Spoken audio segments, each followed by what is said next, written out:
Deja de pesarte creyendo que te va a servir de algo porque te puede traer más problemas que soluciones. En este video vamos a ver los motivos por los cuales no sirve medir tu salud a través del peso y te voy a dar 5 herramientas que son mucho mejores. Todos nos pesamos alguna vez, pero en la gran mayoría de los casos ese número que se ve en la balanza no sirve. ¿Por qué? Porque no sabemos a qué se debe ese aumento, disminución o mantenimiento del peso.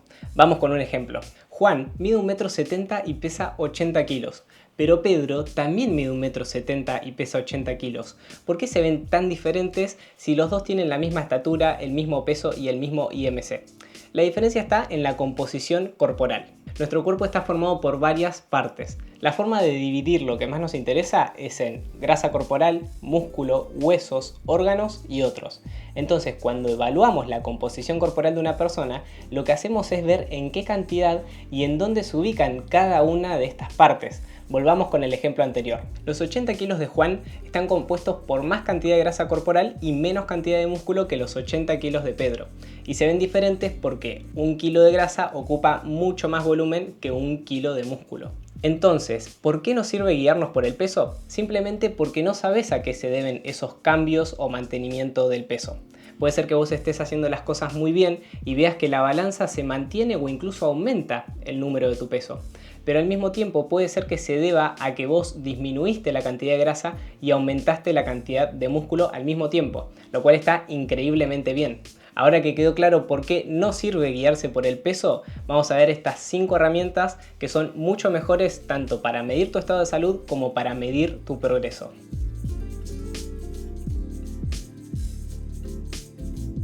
Si igualmente querés comprarte una balanza, lo mejor es que te compres una de bioimpedancia.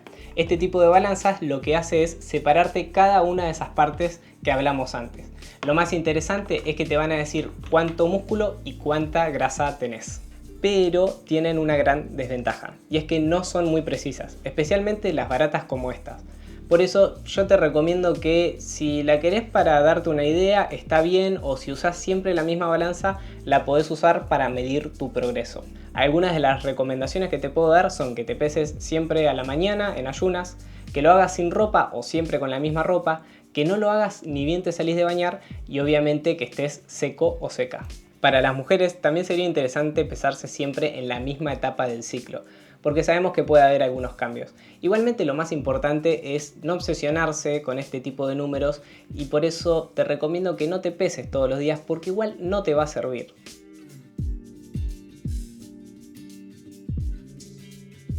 Las antropometrías son una serie de medidas de tu cuerpo que nos pueden dar muchísima información, entre ellas la composición corporal.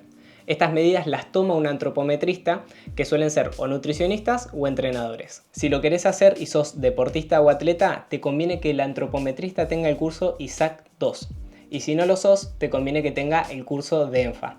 Esto lo suele aclarar en el Instagram o en la página del profesional y si no lo podés consultar sin ningún problema.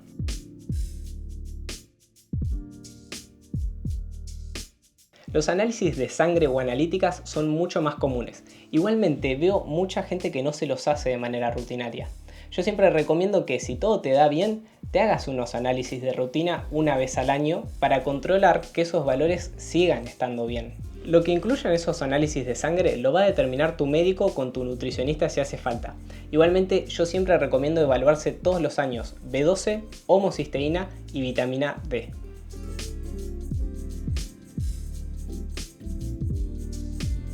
Hay muy buenos estudios que nos indican que tanto la fuerza como la capacidad de movimiento son unos muy buenos indicadores tanto para medir salud como riesgo de enfermedad. Algunos test que se hacen evalúan la velocidad al caminar o al correr, si te podés aguantar 1 minuto colgado de una barra, etc. Igualmente a mí me parece mucho más interesante que te propongas mejorar tus propias marcas. Esto puede ser, por ejemplo, levantando más peso en el gimnasio, haciendo más números de repeticiones o mayor cantidad de series, descansando menos tiempo entre series o simplemente haciendo una misma distancia, por ejemplo corriendo o en bicicleta, pero en menos tiempo. Esto va a depender muchísimo de tu objetivo y de la actividad que hagas.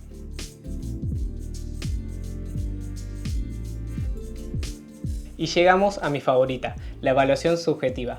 Hay muchas formas de hacerla, pero si la querés hacer vos en tu casa sin necesidad de un profesional, seguí estos pasos. Primero vamos a anotar una serie de preguntas. Después le vamos a asignar una escala a cada pregunta y por último vamos a definir cada cuánto respondemos estas preguntas. Te pongo un ejemplo. Si yo quiero aumentar mi consumo de fruta, me puedo poner el objetivo de responder 2 preguntas todos los días. La primera va a ser si comí fruta o no y la segunda va a ser cómo me sentí. A esta segunda pregunta le podemos poner una escala. Por ejemplo, ¿cómo me sentí? ¿Bien, igual o peor? Y si queremos después nos podemos explayar un poquito más escribiendo algo de redacción propia para que nos quede el registro. ¿Y por qué me gusta tanto esta herramienta? Porque se puede adaptar a todo tipo de objetivos y a todo tipo de personas. Pero lo que más me gusta de esta herramienta es que la persona en la gran mayoría de los casos termina estando mucho más motivada para cumplir su objetivo. Otras formas de hacer esta evaluación subjetiva, pero que no son ni para todas las personas ni para todos los objetivos, es imprimir un calendario y poner todos los días un tilde verde si cumpliste tu objetivo o una cruz roja si no lo hiciste. Esto se podría usar, por ejemplo, para marcar los días que fuiste y que no fuiste al gimnasio. También se puede hacer un seguimiento estético a través de fotos o a través de prendas de ropa. Por ejemplo, podés ver si una prenda te queda más holgada o si usás nuevos agujeros del cinturón. Igual, como les digo, estas opciones no son para todos ni para todos los objetivos. Personalmente no me gustan tanto, pero en algunos casos puede servir. ¿Qué podemos concluir de todo esto? Primero y principal, que el peso por sí solo no te sirve.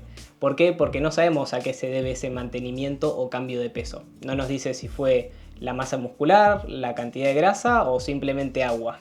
Respecto a las otras herramientas que vimos, cada una va a tener sus ventajas y sus desventajas. Y cada una va a servir para algo en específico y en un contexto en específico. Las balanzas de bioimpedancia son relativamente económicas y te pueden llegar a servir para hacer un seguimiento no profesional, salvo que vayas a un lugar donde tengan una muy buena. La gran desventaja que tienen es que no son muy precisas y mucho menos las económicas.